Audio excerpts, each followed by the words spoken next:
Bueno, la situación de Venezuela en la agenda periodística, los ojos del mundo posan sobre Venezuela, pero a partir de hace algunos días también están posando los ojos sobre Colombia. Bueno, le vamos a estar preguntando esto a Jorge Elías, bueno, colega y formando parte del staff del Noticiero Internacional de Televisión Pública. Jorge, buen día, bienvenido. Buen día, Pablo. Bueno, lo decía recién, ¿no? Hasta hace una semana atrás los ojos posaban sobre Venezuela, los ojos del mundo, situación complicada, pero ahora también los ojos posan sobre Colombia. ¿Por qué? Sobre Colombia porque, bueno, hoy de hecho se reúne el Grupo de Lima en Colombia.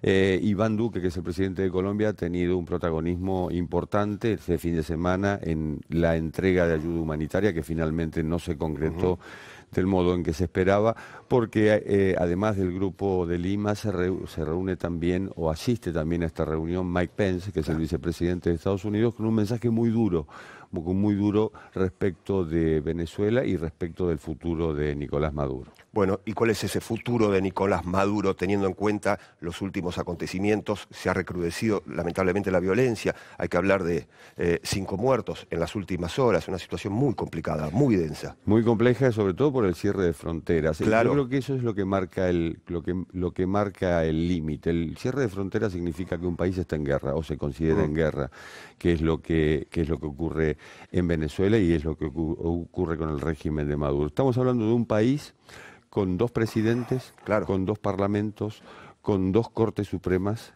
y con una crisis. Esa crisis es la crisis de la escasez, es la crisis de aquellos que se fueron de Venezuela, 3.400.000 según Naciones Unidas, y es la crisis de la represión también. Durante 2018, Jorge, 5.000 venezolanos por día. Por día. Desde noviembre del año pasado, según Naciones Unidas, según ACNUR, 400.000 personas partieron de Venezuela. Bueno. Entre el 21 y el 25 de enero, el 23 de enero asumió Guaidó ese día, que era el día que se cumplían 61 años de la caída de la última dictadura en Venezuela. En esos 4 días hubo 41 muertos en Venezuela, muertos con armas de fuego. Esto registrado, documentado por Amnistía Internacional. En esos 4 días hubo 770 detenciones extrajudiciales, de adolescentes sobre todo, y en zonas pobres. Este es otro dato que ha ocurrido también en la represión hace 2 años, en la cual hubo 140 muertos en Venezuela. Jorge, recién lo nombrabas a Guaidó. Hoy, ¿qué papel está cumpliendo en esta situación?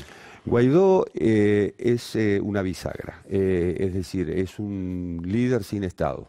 Esta es la realidad. Cuando Maduro le dice, bueno, tiene 30 días para convocar elecciones, sí tiene 30 días, pero no tiene los elementos. Hay un Consejo Nacional Electoral que responde al gobierno en ejercicio, sea usurpador o sea ilegítimo para 50 países. La realidad es que dentro de Venezuela siguen mandando Maduro. Dentro de Venezuela siguen mandando los militares, que comandan 14 de los 33 ministerios. Guaidó lo que propone es una amnistía para esos militares, o para la cúpula militar, que a cuentagotas puede desertar o está desertando, pero evidentemente... Son los que partieron a Colombia, los que están desertando, algunos. Algunos de ellos. Otros, como algunos que son inclusive diputados por el partido gobernante, han desertado o han dicho, yo me aparto de las filas, y llamo a una suerte de golpe, por decirlo de algún modo. Y aquí viene un tema, la intervención militar, el golpe de Estado. Si en Venezuela se aplica un golpe de Estado, la Organización de las Naciones Unidas debe aplicar la Carta Democrática. ¿Eso qué es? La Carta Democrática es lo que se creó el 11 de septiembre de 2001 en Lima. Colin Powell era en ese momento el secretario de Estado, y es aquello por lo cual se inicia el trámite de la suspensión de un país si se quebranta el orden constitucional. Y fíjate qué curiosidad, la primera vez que se aplicó fue en 2002 en Venezuela por el golpe efímero contra Hugo Chávez. La OEA no puede tener un doble discurso, no puede tener el discurso, por un lado, hay que quitar a Maduro, y por otro lado, esto que sobrevuela, que es el golpe de Estado de parte de los militares. Bueno, en las últimas horas también, Jorge, lo leíamos en una de las portadas hace algunos minutos, en esta primera edición de Noticias, Guaidó le está pidiendo la intervención directa a los Estados Unidos. La intervención, más que la intervención... La pidió ya en varias oportunidades, pero esta vez lo hizo en forma, digamos, directa y formal. Sí, lo cual sería, en cierto modo, sería, en ese caso, sería, más que intervención, sería invasión. aquí se está jugando algo inédito, es decir, algo sin precedente. No podemos hablar.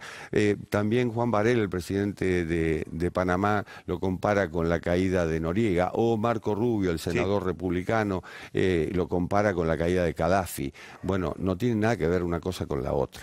Es decir, más allá de el orden represivo que impone el régimen de Maduro, de la crisis, de esta situación, yo te diría, lamentable, de no poder ingresar ayuda humanitaria, que ojo, eso es una violación y es un delito de lesa humanidad. Si un país está en necesidad, las Naciones Unidas tienen el derecho de proteger.